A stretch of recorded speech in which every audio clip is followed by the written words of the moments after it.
Graças a Deus, queridas irmãs, queridos irmãos, felizes por essa nova oportunidade de estarmos juntos e nas nossas reflexões com relação ao Evangelho segundo o Espiritismo. É a nossa Bíblia, é a nossa fonte de consulta, é Jesus em nós. E nessa feliz e oportuna oportunidade, momento, nós temos um tema da mais alta significação para que nós possamos fazer as nossas reflexões com base no Evangelho segundo o Espiritismo. É o nosso treinamento diário, são as nossas conquistas interiores que paulatinamente nós vamos adquirindo, graças a Deus. E o tema do capítulo 15, outro não é senão fora da caridade não há salvação. Esse tema ele envolve uma série de itens e o que nos está vinculado são os itens 4 a 7. Os itens 4 a 7 eles são desdobráveis, como nós vimos acompanhando nos estudos. Nós temos aqui o 4 e o 5, que é o mandamento maior, a escritura do evangelista Mateus, e os itens 6 e 7 é necessidade de caridade, segundo Paulo de Tarso, desdobramentos da fora da caridade não há salvação, e muito bem colocados aqui, por óbvio, né? Então, o mandamento maior, no item 4, ele começa com a descrição, as escrituras do evangelista Mateus. O evangelista Mateus, que nós até gostamos muito de fazer essa colocação. Mateus foi aquele que no Evangelho segundo o Espiritismo, em todas as suas colocações, ele denomina como todas essas escrituras que ele fez de uma forma evidentemente muito emocionada, como a constituição do cristianismo. Lá, advinda, dos anos 30, da era cristã, os primeiros dias em que Jesus esteve aqui na sua divina peregrinação. De forma que, resumidamente, o item 4 nos traz aquela famosa indagação de um fariseu, doutor da lei, e quis tentar Jesus com uma indagação. E essa indagação ele faz assim: mestre, qual o grande mandamento da lei? E Jesus respondeu: amarás o Senhor teu Deus de todo o coração, de toda a tua alma e de todo o teu espírito. Esse é o maior e o primeiro mandamento de Jesus. Mas ele não fica somente nesse mandamento, ele complementa um outro. E aqui está o segundo, que é semelhante ao primeiro, anteriormente respondido. Amarás o teu próximo como a ti mesmo. Toda a lei e os profetas se acham contidos nesses dois mandamentos. Isso vem do Evangelho de Mateus, lá no seu capítulo 22, capítulo 22 e os seus versículos 34 a 40. E aí fecha o item 4. O item 5 e o item 6 são os desdobramentos doutrinários. Após essas citações evangélicas, surgem então os segmentos doutrinários. Necessariamente não são instruções de espíritos, não são recados, Isso é a parte doutrinária, a parte mediúnica que Kardec, inspirado pelas vozes da terceira revelação, vai fazendo ali as suas escriturações, os seus apontamentos, as suas instruções em função da doutrina espírita. E o item 5 ele começa com duas citações altaneiras, Ou seja, caridade e humildade. Caridade e humildade, Kardec cita como senda única da salvação. E, de fato, fora da caridade não há salvação, esse primeiro item, caridade e humildade, ele é relevante. Ele é espontâneo, ele surge dentro da situação própria de cada um de nós que estamos nas nossas migrações terrenas, cada vez mais nos situando dentro daquela verdade em que os espíritos lá, no livro dos espíritos, uma das questões que foi formulada, os espíritos respondem: vós não estáis muito longe da vossa origem. Ou seja, apesar de todo o percurso que nós temos tido ao longo das nossas existências, nós não estamos muito longe ainda da nossa origem. Quando Deus nos criou simples, ignorantes, sem nada saber, questão 115 do livro dos Espíritos, mas com uma missão, que nós nos adiantássemos moralmente, procurássemos por nós mesmos todos os recursos que a misericórdia divina ia nos conduzir para que nós pudéssemos, evidentemente, ir melhorando, gradativamente melhorando, para nos aproximarmos do Pai.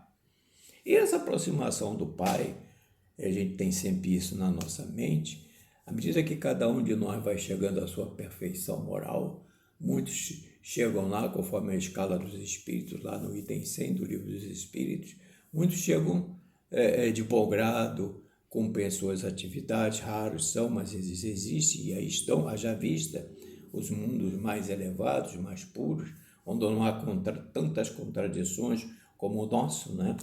O nosso em forma assim de produção, de elevação, de continuidade, ainda é muito lento, em função da nossa característica inferior, daí a classificação de mundo de provas e expiações.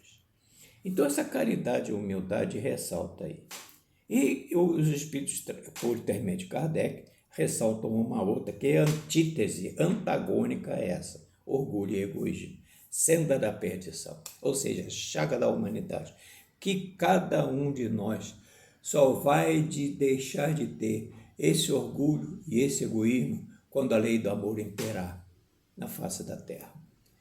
Isso nunca vai acontecer porque a humanidade é difícil, é muito difícil controlar a criatura humana.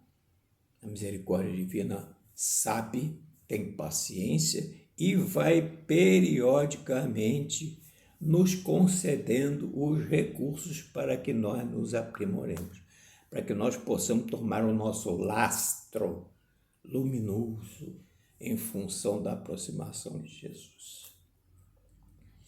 Então, continuando com esses dois princípios, nós chegamos a uma conclusão aqui. Não se pode verdadeiramente amar a Deus sem amar o próximo. Olha a conclusão profunda. Não se pode amar a Deus sem amar o próximo. É essa a nossa conduta, tem sido esse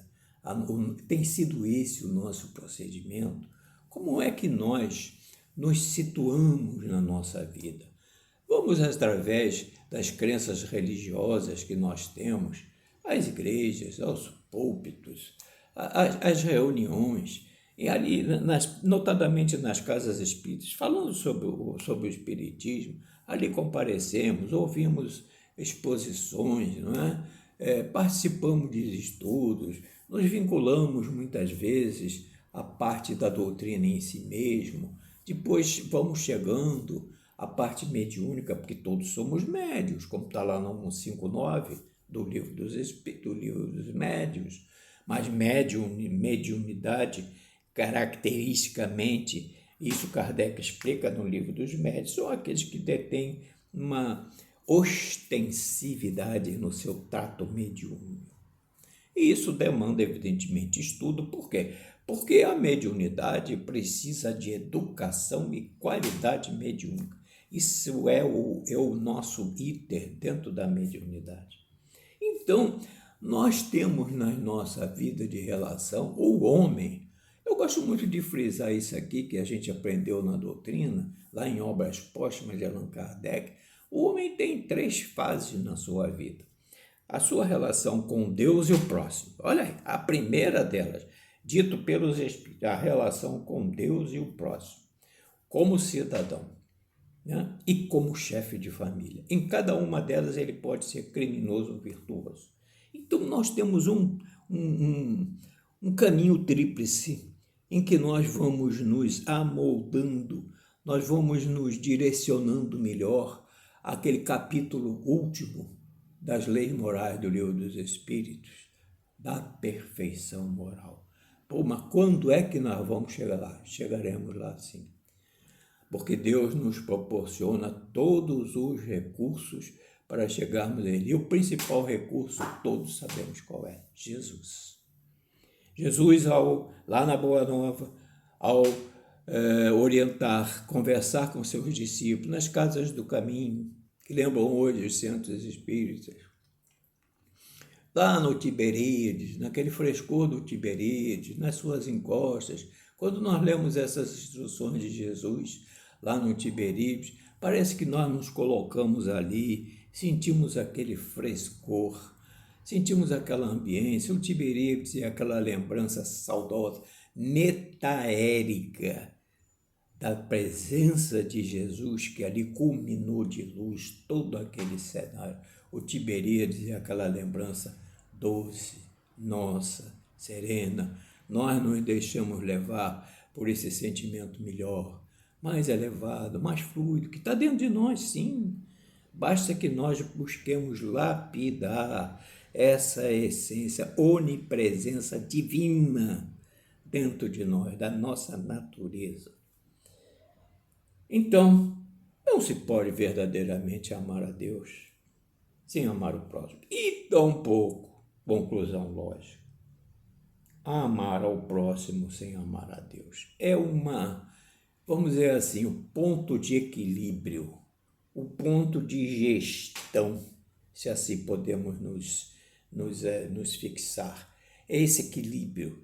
Como é que eu vou pedir a Deus, amar a Deus, rogar, suplicar, agradecer, louvor ou súplica, quando eu deixo o meu próximo lá e a ele não dou a mínima impressão, satisfação, ajuda, uma conversação, uma palavra, um carinho, não necessariamente esmola. A esmola é importante, mas o próprio livro dos Espíritos nos esclarece que a verdadeira caridade não é esmola.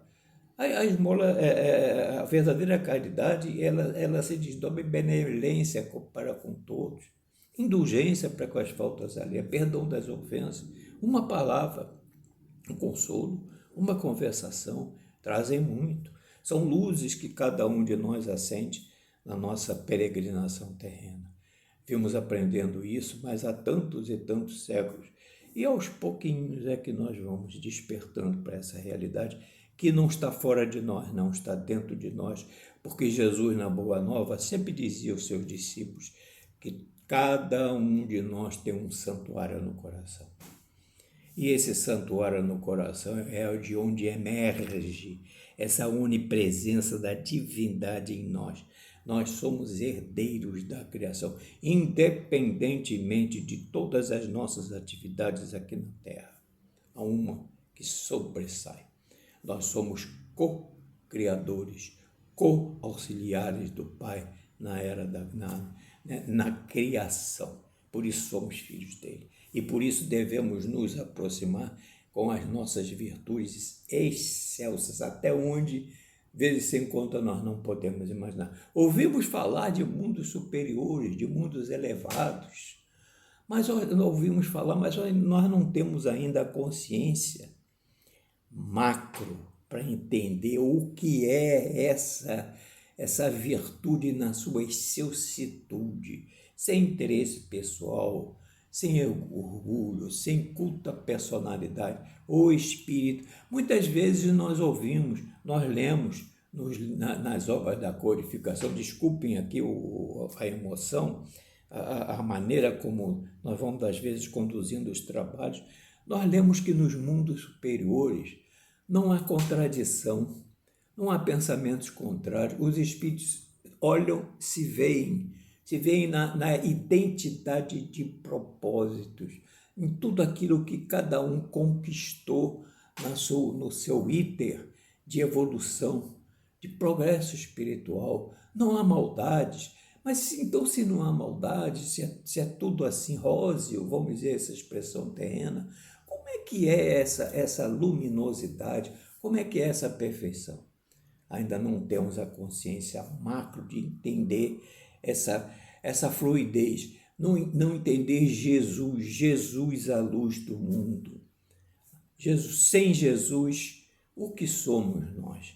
Podemos receber aplausos, alegrias, homenagens, estátuas, louvores. Tudo pode nos correr bem, até mesmo em sentido contrário. Quando não nos corre bem, as coisas vão magiando, uma hora aqui está boa, outra aqui está regular.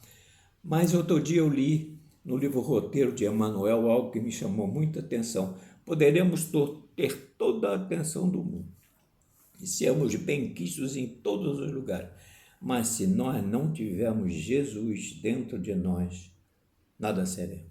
E é uma verdade, porque nós ainda não entendemos, estamos buscando entender a real vinda de Jesus ao planeta Terra.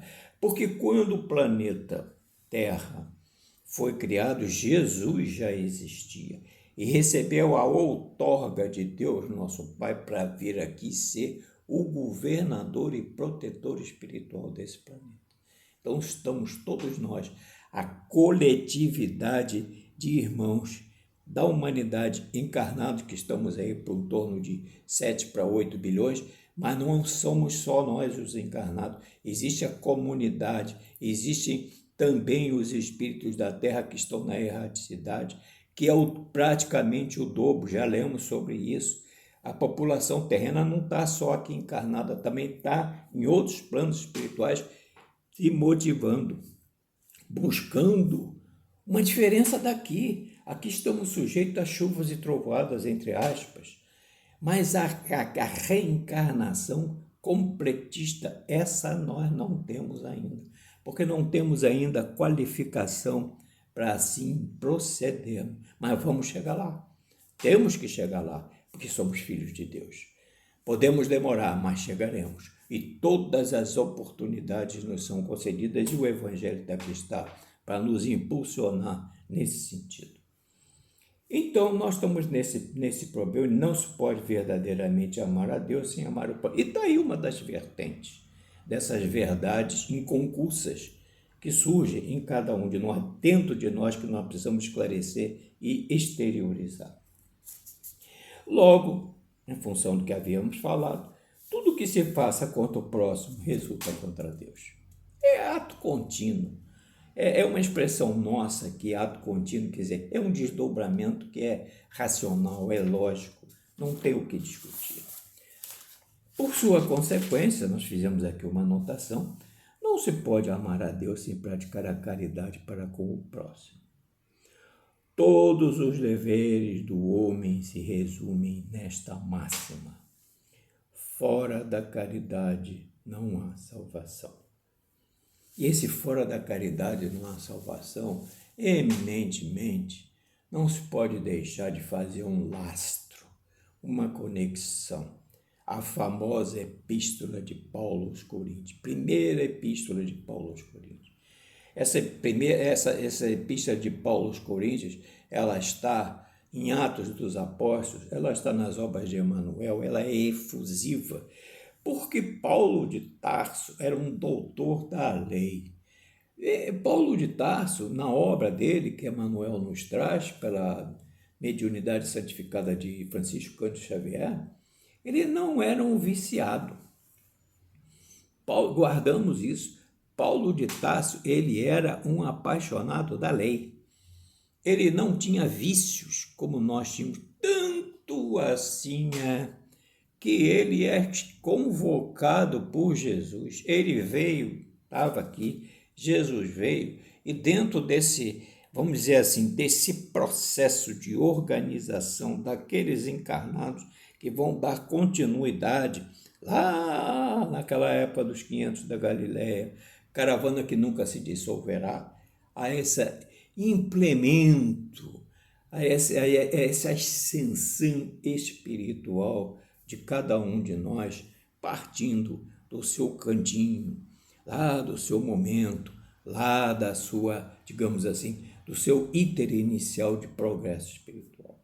Então, fora da caridade, tem como não só e principalmente como modelo, que Jesus é o nosso modelo, é o nosso paradigma, mas Paulo captou de imediato, porque quando ele se viu na estrada de Damasco, com a imagem de Jesus, ele se ajoelha e diz: Senhor, que queres que eu faça? Aliás, nós nos lembramos da nossa querida Ivone Pereira. Uma das suas obras, ela diz que Chico Xavier, quando estava psicografando, ele viu a imagem. E ele, emocionadamente, deixou a mesa, colocou o lápis na mesa, se ajoelhou, parou de psicografar e orou e chorou copiosamente. Quem de nós não choraria numa passagem dessa, né? Quem de nós não se emocionaria? Tudo tem o seu vínculo, tudo tem o seu elan, tudo tem o seu fecho. E ali, essa cena, ela não fica somente ali. Essa cena ela é desdobrada em várias outras situações do cristianismo, lá daqueles tempos. Isso emociona muito. Então, ao chegar a fora da caridade não há salvação, nós nos lembramos de muitos artigos que viemos lendo do Reformador. A gente lê muito, a gente é assinante, pesquisa um tema aqui, outro tema ali. Nós tiramos algumas reflexões. Ora, se nós estamos num mundo terreno, vivendo juntos, é porque nós nos devemos uns aos outros. Deus o quer. Estamos aprendendo uns com os outros, nos devemos uns aos outros. Hoje, quando você quer fazer, quando cada um de nós quer fazer uma ajuda, dar uma cobertura, auxiliar aqui e ali, nem sempre nós podemos fazer sozinhos. Precisamos uns dos outros para que é o coletivo, para que isso possa ter o seu sucesso. Nunca fazemos sozinhos, dependemos sempre uns dos outros. Todos estamos nesse conjunto, nesse elo, nessa assimilação sintônica para o bem. Todos somos irmãos, Deus é o nosso Pai, dependemos uns dos outros.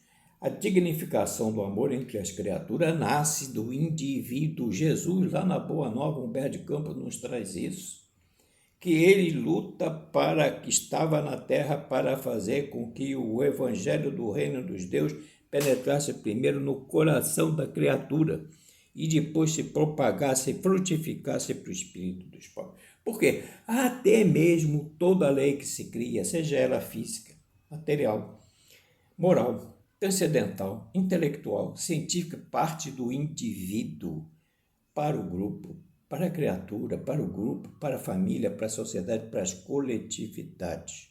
É um âmbito genérico, global, uma interseção, uma conjunção de fatores auxiliando cada um de nós no nosso progresso, seja individual, seja coletivo, e essas leis que são individuais se reverberam sucessivamente para chegar à nossa coletividade humana. Vamos dar uma aceleradazinha aqui, né? As leis do Pai são imutáveis, ou seja, hão de ser cumpridas e não nos cabe abrogá-la. Por isso que o nosso planeta está ainda nessa marcha de provas e expiações. Já foi pior, porque aos mundos selvagens, aos mundos ainda bem abaixo, como a outros mundos semelhantes ao da Terra. Então, as leis do Pai existem e à medida que cada um de nós vai tomando ciência dessas leis, nos cabe sim cumpri-las e não abrogá-las. O abrogá-las é murmurar, reclamar, não gostar, desistir, planejar, não dar curso, não tocar para frente todo aquele progresso que foi planejado para a nossa elevação. Nós é que abrogamos as leis divinas e por isso nós estamos no nosso acesso muito lento, muito gradual. E vem o item 7, para falar para a necessidade da caridade lá de Paulo de Tarso. E fazendo um resumo, Paulo de Tarso, evidentemente, nós lemos aqui e estamos transcrevendo e fazendo as nossas colocações, diz Paulo que a caridade, pelo seu teor, né, pela sua redação, pelo que ali foi transcrito e inspirado, a caridade ela é paciente, ela é branda, ela é benfazeja. Ela não é invejosa, temerária, precipitada. Não se enche de orgulho. Ela não é desdenhosa, fizemos aqui. Não cuida de seus interesses. Não se agasta, nem se suspeita mal. Não se rejubila. Ela não se rejubila com a injustiça, mas sim com a verdade. Com a verdade ela exalta, porque as verdades são as verdades que paulatinamente cada um de nós vai adquirindo. E há uma colocação muito importante, em que das 3 virtudes ímpares, né, que nós temos, fé, esperança e caridade, se coloca como a caridade é a mais excelente, ela inclusive se sobrepõe à própria fé. Por que assim é? Está aqui. Porque a caridade está ao alcance de todos nós. Nós não precisamos ter diploma, nós não precisamos frequentar faculdade, nós não precisamos fazer cursos especializados, não precisamos nos adestrar em determinadas situações próprias da atividade que nós temos. Por exemplo, nós, na nossa vida particular, quando frequentamos a faculdade, fazíamos direito e nós nos deslocávamos para o Instituto Médico Legal para examinar corpos, para ver aqueles problemas da medicina legal, dos casos de morte, para uma série de fatores. Não, a caridade, ela é simples, natural, espontânea. Por quê? Porque está ao alcance de qualquer um de nós. Como assim? Ela está ao alcance do ignorante, do sábio, do rico, do pobre, independente de qualquer crença particular. Paulo de Tarso faz mais. Ele inclui, diz o Evangelho, define a verdadeira caridade, mostrando não só na beneficência, mas também no conjunto de todas as qualidades do coração. Vamos falar sobre essas qualidades do coração daqui a pouquinho. E aí, nesse término do Evangelho segundo o Espiritismo, nós nos lembramos de uma obra que nós estamos estudando aqui na casa, que é de Hamed. Hamed foi um espírito lá de épocas recuadas, viveu lá na milenar Índia, teve muitas existências no Oriente Médio, participou do movimento jansenista, lá na França, lá no século XVII, se não me falha a memória. E nós estamos estudando essa obra de Hamed no livro Renovando a Atitude. Não é um livro novo, não. É um livro que a primeira edição veio dada publicidade em 1997, ou seja, está há 25 anos conosco. Mas nós descobrimos ali, de tanto reler, pesquisar, um capítulo que se chama Os Olhos do Amor. E fizemos aqui uma síntese que está dentro de tudo que até agora nós lemos, falamos, porque nós captamos do Evangelho segundo o Espiritismo e outras obras. Então, Hamed nos reporta a caridade como amor-essência. Amor-essência. O que é isso? Energias que emergem de nossa natureza mais profunda. Olha, natureza mais profunda. Que é isso? A onipresença divina que habita em tudo. As leis do Pai são imutáveis, precisam ser cumpridas. Deus fez os homens à sua imagem e semelhança. Somente conheceremos o verdadeiro sentido da caridade. Olha só, somente conheceremos o verdadeiro sentido da caridade como o amor criativo, integrador e generoso, quando tivermos a clara consciência de nós mesmos, ver nos outros o que nós vemos em nós. Essa é o ápice, o espolcar dessa onipresença. Na nossa genética espiritual está dentro de nós, competindo a nós como lavradores, apacentar a nossa lavoura, trabalhar, lapidar, alimentar, ir aos poucos decompondo, desconstituindo todas as mazelas que nós temos na nossa herança atávica, e não só lá, mas nessa mesma encarnação, as dificuldades que nós mesmos absorvemos. Então tem mais aqui, no momento em que passamos a identificar nos outros a mesma essência do amor, da qual eles e nós somos feitos, seremos capazes de discernir o que é o sentimento da caridade. Isso é sublime.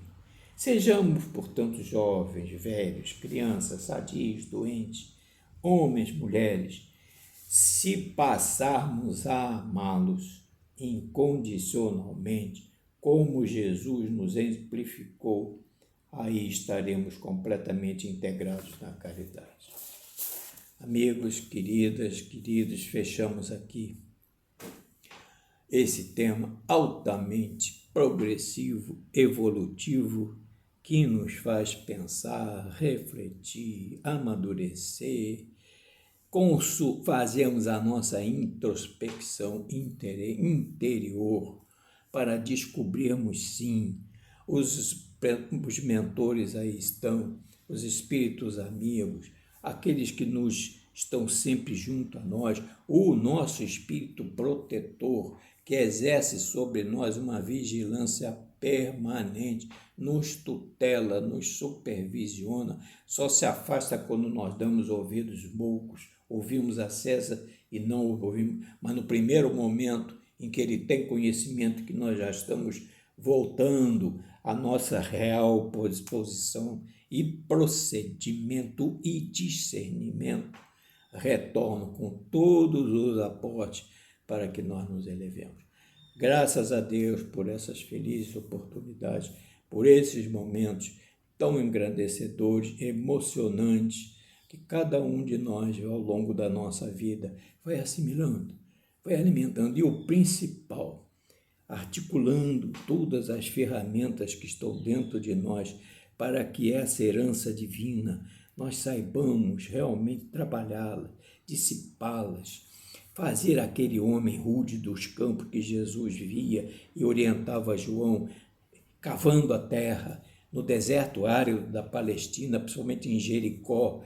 E Jesus perguntava: amigo, o que faz? Eu estou esburacando a terra, tirando terra para ver se eu consigo a água aqui nessas paragens que é tão difícil. E em dado momento a água chegou.